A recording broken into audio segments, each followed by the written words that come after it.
அனைவருக்கும் வணக்கம். இந்த காணொளி மிகவும் முக்கியமான காணொளி நண்பர்களே. ஆகவே தயவு செஞ்சு ஃபுல்லாக பார்த்துருங்க. மிகவும் முக்கியமான விஷயங்கள்லாம் நம்ம பேச போகிறோம். விஜய் எப்படிப்பட்ட ஒரு மோசமான பேர்வழி, அவர் எப்படிப்பட்ட ஒரு கொடூரக்காரர் அப்படின்னு அவர்கிட்ட வேலை பார்த்தவங்கள்லாம் இப்போ மீடியாலெல்லாம் சொல்கிறாங்க. அவங்கள எப்படிலாம் கொடுமைப்படுத்தினார் அப்படின்றதையெல்லாம் சொல்கிறாங்க. அதையெல்லாம் நம்ம பிறகு இந்த காணொலியில் பார்ப்போம். முதல்ல என்ன பார்க்க போகிறோம் பார்த்தீங்கன்னா, மக்களே உஷாராக இருங்க. இந்த யம வாகனம் கிளம்பிருச்சு பனையூரில் இருந்து. நாளைக்கு சேலத்துக்கு போகிறாங்களாம், February 13. தயவு செஞ்சு சேலம் மக்களே அதுலேயும் ரொம்ப கவனமாக இருங்க. உங்கள் உசுறு உங்கள் கையில், உங்கள் குழந்தைங்க உசுறு உங்கள் கையில். சொன்னா கேளுங்க. உங்கள் உசுரை கெட்டியாக உங்கள் கைக்குள்ள வச்சு பாதுகாப்பாக பிடிச்சிக்கோங்க. கரூரில் 41 பேரை காவு வாங்கின வண்டி இப்போ சேலத்துக்கு வருது. கவனம் மக்களே, கவனம். உஷார் உஷார் உஷார். முதல்ல எனக்கு ஒரு டவுட்டுங்க. பனையூர்ல இருந்து இந்த யம வாகனம் சேலம் நோக்கி இப்போ கிளம்பிருச்சு. எதற்காக விஜய் இந்த வாகனத்தில் நின்று தான் நான் பிரச்சாரம் பண்ணுவேன்னு சொல்லிக்கிட்டு பனையூர்ல இருந்து இந்த வாகனத்தை மெனக்கெட்டு அவர் எந்த ஊருக்கு போறாரோ அந்த ஊருக்கு போக வைக்கிறார் முந்தின நாளே? எதற்காகவா இருக்கும்? இப்போ சேலத்துக்கு போறாருன்னா சேலத்திலேயே ஒரு மேடையை போட்டு அங்கே உட்கார்ந்துருந்து அது பேசுகிற நேரம் வரப்போ பேச வேண்டியதானே? இந்த வாகனத்தை அங்கே முன்கூட்டியே அனுப்பி அதில் மேலே ஏறி நின்று தான் நான் பேசுவேன், அந்த பேசக்கூடிய நேரம் மட்டும்தான் நான் அப்பியர் ஆவேன் அப்படின்னு இவர் இந்த வண்டியை அங்கே போக வைக்கிறதுக்கான காரணம் என்ன? அந்த வண்டிக்குள்ளே ஏதாவது பாரு கீர் வச்சிருக்காரா? நல்லா சொகுசாக உள்ளார படுத்து தூங்கிட்டு யாராவது இது எழுப்பி விடுவாங்க போல, தலைவரே உங்களுக்கு பேச வேண்டிய நேரம் வந்துருச்சு, எலும்புங்க எலும்புங்க இந்தாங்க A4 சீட்டு பிடிங்க அப்படின்னு யாராவது இந்த ஸ்கூலுக்கு போகிற பிள்ளைங்களுக்கு டிஃபன் பாக்ஸு புக்கு எல்லாம் கொடுத்து வீட்டில் கிளப்பி அனுப்பி விடுவாங்க இல்லையா? அந்த மாதிரி யாராவது எழுப்பி விடுவாங்களா என்னன்னு தெரியல. அந்த பஸ்ஸுக்குள்ளே என்னதான் இருக்குன்னு தெரியல மக்களே. ஏதோ ஒரு அண்டர் கிரவுண்ட் வேர்ல்டுக்குள்ளே வாழ்றவங்க மாதிரி வாழ்ந்துகிட்டு இருக்காங்க. என்ன நடக்குது ஏது நடக்குது ஒன்றும் தெரியல. இப்படிப்பட்ட தலைவரை யாருமே பார்த்துருக்க மாட்டாங்க. பிரச்சாரத்துக்கு போவாங்க, போகிற இடங்கள்ல வாகனத்துக்கு மேலே ஏறுவாங்க, பேசுவாங்க, அதெல்லாம் பார்த்துருப்போம். ஆனால் ஒரு குறிப்பிட்ட இடத்துல நாங்கள் ஆர்கனைஸ்டாக ஒரு பெரிய கிரவுண்டாக எடுத்து நாங்கள் அங்கே தான் பேச போகிறோம் அப்படின்லாம் இருக்கிற இடத்துல எல்லா கட்சிக்காரங்களும் என்ன பண்ணுவாங்கன்னா ஒரு மேடையை போட்டுருவாங்க. மேடையை போட்டு உட்காந்து பேசுகிறத எல்லாருக்கும் கம்ஃபர்டபுளாக இருக்கும். மணிக்கணக்காக வெயிட் பண்ணினாலும் தலைவராக இருந்தாலும் சரி யாராக இருந்தாலும் சரி அங்கே வெயிட் பண்ணி இருந்து தான் பேசிக்கிட்டு அந்த கட்சி கூட்டத்தை முடிச்சுட்டு போவாங்க. ஆனால் இவங்க பாருங்கள், பிரச்சாரத்துக்கு போனாலும் சரி அங்கே கூட்டம் போடணும்னாலும் சரி எல்லாத்துக்கும் இந்த யம வாகனத்தை கொண்டு போய் சொருவிட்டு நிற்கிறாங்க. அப்படி அந்த பஸ்ஸுக்குள்ளே என்ன தான் இருக்கும்னு நீங்கள் நினைக்கிறீங்கன்றதை கமெண்ட்டில் பதிவு பண்ணுங்கள். தெரியலங்க, நல்லா ஒரு கட்டிங்கை போட்டுக்கிட்டு ஜாலியாக பேசுவாங்க போல. என்னமோ தெரியல அந்த பஸ்ஸுக்குள்ளே என்ன நடக்குது, அந்த கட்சியில் என்ன நடக்குது ஒன்றும் தெரியல. எப்படியும் நாளைக்கு திமுக வேட்டிக்குள்ளே தான் பாய போகிறாரு விஜய்.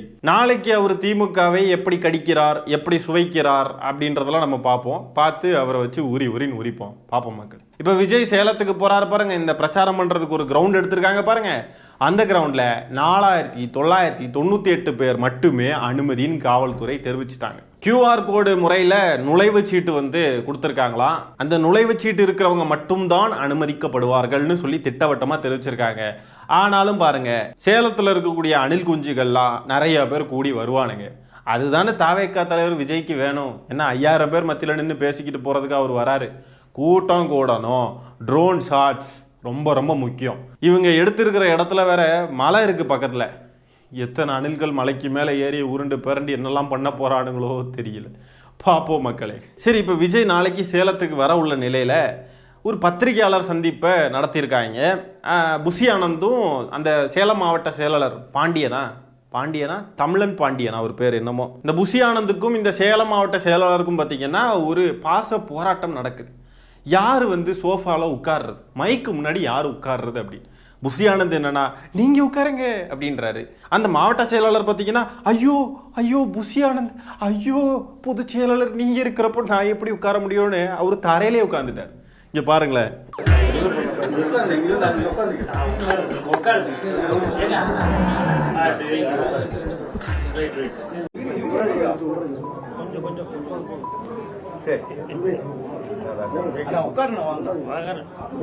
தரையிலே போய் உட்காந்துட்டார். என்னங்கடா இது கட்சி? புஷி ஆனந்த் முன்னாடி சேர்ல உட்கார மாட்டாரா? அவ்வளோ பணிவு, அவ்வளோ மரியாதையா. பத்திரிகையாளர்கள், கேமரா எல்லாரும் முன்னாடியுமே எப்படி நடக்குதுன்னா தனிப்பட்ட முறையில் எப்படியெல்லாம் இருக்கும், எப்படியெல்லாம் கீழே குனிவார், எப்படியெல்லாம் சொல்கிறேன், எவ்வளோ அடக்குமுறை இருக்குன்னு சொல்கிறேன். முதுகுகள் வளைந்து தான் வணக்கம் போட வேண்டும், அந்த குனிறத சொன்னேங்க. கீழே உட்காருவார். புஷிக்கே கீழே போயிருக்காருன்னு சொன்னால் விஜயெல்லாம் வந்தா ஏங்க புஷின்னு தாங்க சொன்னேன், புஷி ஆனந்துங்க, அதை மீன் பண்ணுறாங்க. கடைசியாக ஒரு வழியாக முடிவுக்கு வந்துட்டாங்க. சரி யாராவது ஒரு ஆள் உட்காந்து ஆகணும் அப்படின்னு சொல்லிட்டு 2 பேரும் பக்கத்தில் ஒரு சீட்டில் உட்காந்துருக்காங்க, 2 சோபாவில். கடைசியாக பேசவும் ஆரம்பிச்சிட்டாங்க. சரி அவங்க என்னதான் பேசியிருக்காங்கன்றதை பார்ப்போமா பிராண்ட்ஸ், வாங்க. இப்போ டிவிகே கூட காங்கிரஸ் கூட்டணிக்கு வரதா அடிப்படுது, எத்தனை தொகுதிகள் கேட்குறாங்க, அந்த மாதிரி பேச்சுவார்த்தையாக நடக்குதா? அவ்வளோதான், அதெல்லாம் அவருக்கு தெரியாது, விட்டுருங்க. இந்த கமல்ஹாசன் பண்ணுவார் பாருங்க. அப்ப எதுக்கே பத்திரிகையாளர் சந்திப்பு? யோ பேசுங்க ஏதாவது. நடக்குதா சார்? எதுவாக இருந்தாலும் தலைவர் தான் அறிவிப்பார். இல்ல சார், கூட்டணிக்கு எதுவாக இருந்தாலும் தலைவர் தான் எல்லாம் புடுங்குவார். அப்புறம் எதுக்கு இப்ப பத்திரிகையாளர் சந்திப்பு? எப்பா பாரு தலைவர், அந்த தலைவர் அப்ப ஏதாவது பத்திரிகையாளர் சந்திப்பு நடத்த சொல்லுங்க, தலைவரை வர சொல்லுங்க. தலைவர் எதுவும் பேச மாட்டாரு. இவங்களை கேட்டா தலைவர் தான் எல்லாம் புடுங்கிறதுன்றது. சரி தலைவரை பிடிக்கலான்னு பார்த்தா தலைவர் என்ன தடவை சட்டியாட்டும் வலிவு ஓடுறாப்ல. அவரை பிடிக்கவே முடியல, வரவும் மாட்டேங்கிறாப்ல. திமுக காங்கிரஸ் கூட்டணியை பிரிக்கிறதுக்கு சதி பண்றாங்க அப்படின்னு முதல்வர் சொல்லிட்டு இருக்காரு. அந்த சதியை தாவே கைது பண்ணுதா? ஐயா கேள்வி கேட்டாங்கய்யா, ஏதாவது பதில் சொல்லுங்கய்யா. பதில் சொன்னாதானே நாங்கள் ஏதாவது கலாய்க்க முடியும். நீங்கள் பதிலே சொல்லாததை வச்சு நாங்கள் எப்படி கலாய்க்கிறது? இப்படி தான் கலாய்க்க வேண்டியது இருக்கு. என்ன பண்ணுறது, இது கலாய்க்கிறதா? இவங்களே அவங்கள கலாய்க்கிறாங்க, அதை நம்ம கலாய்க்கிறோம், அவ்வளோதான். எங்களிடம் கூட்டணி வர வேண்டும் என்று எல்லா கட்சியும் விரும்புது. அது கழக தலைவரும் எங்க பொதுச் செயலாளரும் முடிவு பண்ண வேண்டியது. விடு ஓம்பாட்டுக்கு விடு, காசா பணமா? பொதுச் செயலாளருக்கு மனசு குழுன்னு இருக்கும். பரவாயில்ல நம்ம பையன் கரெக்டாக பேசுகிறான். அது எங்கள் தலைவரும் பொதுச் செயலாளரும் முடிவு பண்ண வேண்டியது. பொதுச் செயலாளரை கேட்டால் அது எங்கள் தலைவர் முடிவு பண்ண வேண்டியது. தலைவரை பிடிக்கலான்னு பார்த்தா தலைவர் வரவே மாட்டார், பனையூருக்குள்ள படுத்து தூங்கிக்கிட்டு இருப்பார். என்னங்கடா கட்சி இது? ஒவ்வொருத்தரை காட்டிக்கிட்டு ஓடுறீங்க. நான் இல்லை, இவன் தான் அவன் தான்ட்டு. எல்லா கட்சியும் இவங்க கூட கூட்டணிக்கு வர அப்படியே தவம் கிடக்குறாங்களாம். அப்ப ஏன் வரல? நான் இந்த கட்சியில எல்லா கட்சியும் விரும்புது. அதனாலதான் பொதுச் செயலாளர் தான் கேட்கிறோம். ஏதாவது கூட்டணி கட்சி வர்றதுக்கு கட்சிகள் ஏதாவது கேட்டிருக்காங்களான்னு. ஏன்னா சேலம் மாவட்ட செயலாளர் அவரு இல்ல தலைவருடைய நிகழ்ச்சியை நாங்க சிறப்பா பண்ண வேண்டியது எங்களுடைய பொறுப்பு. அதுக்கு முழு பொறுப்பு அவர்கிட்ட கொடுத்துருக்குறோம். அவரு அதுக்கு பதில் சொன்னா சரியா இருக்கும்னு சொல்லி தான் அவரே எல்லாத்தையுமே உங்க கேள்விக்கு எல்லாத்துக்கும் மிக சிறப்பான பதில அவரு கொடுத்தாரு. அதனால நீங்க எந்த கேள்வி எது கேட்கறதா இருந்தாலும் நான் தலைவர் அவர்கள் தான் கூட்டணி சம்பந்தமாக எந்த விதமான அறிவிப்பு இருந்தாலும் தலைவர் தான் அறிவிப்பார் என்பதை தெரிவிச்சு. கேட்டதே 2 கேள்வி, அப்படியே சிறப்பா எல்லா கேள்விக்கும் பதில் சொல்லிட்டாங்க. இவர்கிட்ட கேள்வி கேட்டா இவரு அவரை கை நீட்டுறாரு. எங்க சேலம் மாவட்ட செயலாளர் அவரு தான், அவர்கிட்ட கேட்டீங்கல்ல அவர் பதில் சொல்லிட்டார்ல, அவ்வளவுதான். இதுதான் கட்சி. இவங்களெல்லாம் பார்த்த திருவிழால காணாம போட்ட புள்ள மாதிரி முழிக்கிறாங்க. ஒருத்தன்ட்ட ஒண்ணு கேட்டாக்கா அவங்க தான், இவங்க கிட்ட கேளுக்க, அவங்க தலைவர், பொதுச் செயலாளர். இதுக்கு எதுக்கு ஒரு கட்சி? இந்த சின்ன வயசுல எல்லாம் மியூசிக்கல் சேர் கேம் விளையாடுவோம் பாருங்க, அந்த மாதிரி தான் இருக்கு இவங்க கட்சியை பார்த்தாக்க. ஒருத்தனை கேட்டால் அடுத்தவனை பாயிண்ட் பண்ணுறது, யார் சேரில் ஃபஸ்ட்டு உட்கார்றதுன்றதுல போட்டி. நீங்களா நானா, நீங்க அவங்க தலைவர் இவங்கன்ட்டு ஏதோ மியூசிக்கல் சேர் கேம் பார்த்த மாதிரி இருக்கு. பேசாம மியூசிக்கல் சேர் கேம் கழகம்னு வச்சிடலாம் கட்சி பேர். அடுத்ததா விஜயோடைய முன்னாள் மேலாளர் PT செல்வகுமார் அவர்கள் ஒரு பேட்டி கொடுத்திருக்காரு. விஜயை பத்தி அவர் பேசியிருக்காரு, அதை நம்ம ஃபர்ஸ்ட் பார்த்துருவோம் வாங்க. அனுபவப்பட்டதை வச்சு சொல்றேன், அவர் யாருக்கும் இது செய்ய மாட்டார் சார். நீ குறிப்பாக நான் இந்த விஜய் ரசிகர்களுக்கும் தொண்டர்களுக்கும் இந்த விருப்பமான எல்லாம் போட்டியிட வராங்களே, தயவு செய்து உங்க சகோதரன் மாதிரி நினைச்சு கேட்டுறேன், நீங்க உங்க பணத்தெல்லாம் வேஸ்ட் பண்ணிடாதீங்க. அவர் தோத்தா அவர் விரும்ப மாட்டார். ஒரு படத்துல தோத்தவனே வீட்டுக்குள்ள விடக்கூடாது பாரு, ஒளிச்சு நின்று பாப்பாரு, அவனை இல்லைன்னு சொல்லிருங்கன்னு பாரு. ஏன்னா அவருக்கு தோல்வி பிடிக்காது. ஏன்னா எவனையும் கிட்ட சேர்க்கமா, அவர் படம் தான், அவர் தான் ஹீரோ. ஆனா எந்த தோல்வி அடைந்த ப்ரொடியூசரையா சந்திச்சிருக்காருன்னு கேள்விப்பட்டிருக்கீங்களா? உங்களுக்கு எல்லாம் அள்ளி கொடுத்துருவாரு, எல்லாத்தையும் நீங்க வளர்ந்துடலாம்னு நினைக்கிறீங்களா? கனவுல கூட நினைக்காதீங்க. நடு ரோட்ல விட்டுட்டு அவரு சினிமா வேண்டாம் ஒன்னும் வேண்டாம் வெளிநாட்டுக்கு தப்பி போய் விடுவார். அணில் குஞ்சுகளே பாருங்க, விஜயோடைய முன்னாள் மேலாளர், கூடவே பயணித்தவர். யோசிச்சு பாருங்க, அவரு சொல்றாரு. இதை விட வேற யாரும் உங்களுக்கு சொல்லணும்? இந்த விருப்ப மனுலாம் கொடுக்குறாங்க, அதுல நீங்க காசு கொடுத்து வாங்குறீங்க, இனி மறுபடி கெட்டுறப்போ 10,000 ரூபா வேற கட்டணும், அதெல்லாம் நீங்க தயவு செஞ்சு கொடுக்காதீங்க, உங்களையெல்லாம் நடு ரோட்ல விட்டுட்டு ஓடி போயிடுவாருன்றாரு. இதுதான் உண்மை. இதை தான் நாங்களும் சொல்லிக்கிட்டு இருக்கோம். விஜய்ன்ற நபருக்கு தோல்வியே பிடிக்காது, தோத்துட்டா அவ்வளவுதான். எலெக்ஷன் முடிஞ்சதுக்கு அப்புறம் இருக்கு சரவெடி கச்சேரி இந்த கட்சியே இருக்காது பாருங்க. என்ன நிலைமைக்கு இந்த கட்சி போக போகுதுன்றதை மட்டும் பாருங்க. இவர் நடிச்ச படத்துல தோல்வி அடைஞ்ச படத்துடைய ப்ரொடியூசர்ஸை கூட வந்து இவர் பார்க்கவே மாட்டாராம். ஏண்டா நீ நடிச்ச படம் அந்த தோல்வியில உனக்கும் தாண்டா பங்கு இருக்கு.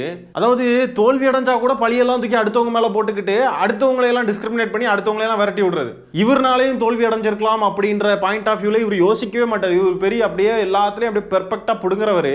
கரூர்ல அத்தனை மக்கள் இறந்ததுக்கு காரணம் திமுக தான், அரசு தான்.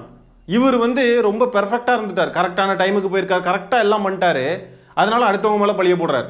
அது மாதிரி இந்த முன்னாள் மேலாளர் வந்துட்டு ஒரு வார்த்தையை பதிவு பண்ணியிருக்காரு, விஜய் ஒரு துரோகி அப்படின்னு இருக்காரு. வெளியில தான் விஜய் ரொம்ப சாஃப்ட், ரொம்ப வந்து கைண்டான ஒரு நேச்சர் கொண்டவர். அவரை மாதிரி இருக்க முடியுமா? அவர் பெரிய வள்ளல், அவர் வந்து கொடை வள்ளல், அவர் வந்து எப்படிப்பட்டவர் தெரியுமா, அப்படிப்பட்டவர் தெரியுமான்னு வெளியில தான் அப்படி. உள்ளார பார்த்தீங்கன்னா மோசமான கிரியேச்சர். விஜய் கூட வேலை பார்த்த ஒருத்தராவது, இவர் வீட்டில் வேலை பார்த்தவங்க அவங்க யாரை வேணா எடுத்துக்கோங்க, யாராவது விஜய் ரொம்ப தங்கமான மனுஷன், விஜய் ரொம்ப நல்ல மனுஷன் அப்படின்லாம் சொல்லியிருக்காங்களா? யாராவது அப்படி சொல்லி பார்த்துருக்கீங்களா? கெட்டுன பொண்டாட்டி பிள்ளைங்களே எங்கே இருக்குன்னு தெரியல, அந்த லெவலில் இருக்கு. நம்ம பர்சனலாக போக வேண்டாம், இருந்தாலும் நம்ம பார்க்குறப்போ அப்படி தானே இருக்கு. அதுதானே உண்மை. இந்த நபருடைய உண்மையான குணம் தெரிஞ்சால் ஒருத்தன் கூட மதிக்க மாட்டான், அதுதான் உண்மை. அதனால தான் நான் எம்ஜிஆர் எப்படிப்பட்டவரோ அந்த டாப்பிக்குள்ளே போனோன்னா அது வேற ரகம், அதை பற்றிலாம் பேச வேண்டாம். அதனால தான் நான் வாழும் எம்ஜிஆர், நான் அண்ணாவை மாதிரி ஆளு, நான் தான் அண்ணாவின் தம்பி, பெரியாரின் பேரன், இப்படிலாம் வந்து உருட்டிக்கிட்டு இருக்காப்ல. ஏன்னா ஒரிஜினல் கேரக்டர் தெரிஞ்சதுன்னா ஒருத்தன் கூட மதிக்க மாட்டான். அடுத்ததான் இன்னொரு ஆள் பேட்டி கொடுத்துருக்காரு, விஜயோடைய உதவியாளர், முன்னாள் உதவியாளர். அவர் பேட்டி கொடுத்துருக்காரு. சாப்பாட்டில் ஒரே ஒரு முடி விழுந்திருக்காங்க, அந்த முடி விழுந்ததுக்கு அவர் நெஞ்சில் எட்டி உதைச்சிருக்காரு, அடிச்சிருக்காரு. பாருங்க அவர் பேட்டி கொடுக்கறத பாருங்க. அது ஏதோ என்ன தெரியல, பேசி முடிச்சிட்டாரு. டம்முன்னு கதவு அடிச்சுட்டு வந்து உட்காந்து சாப்பிட்டாரு.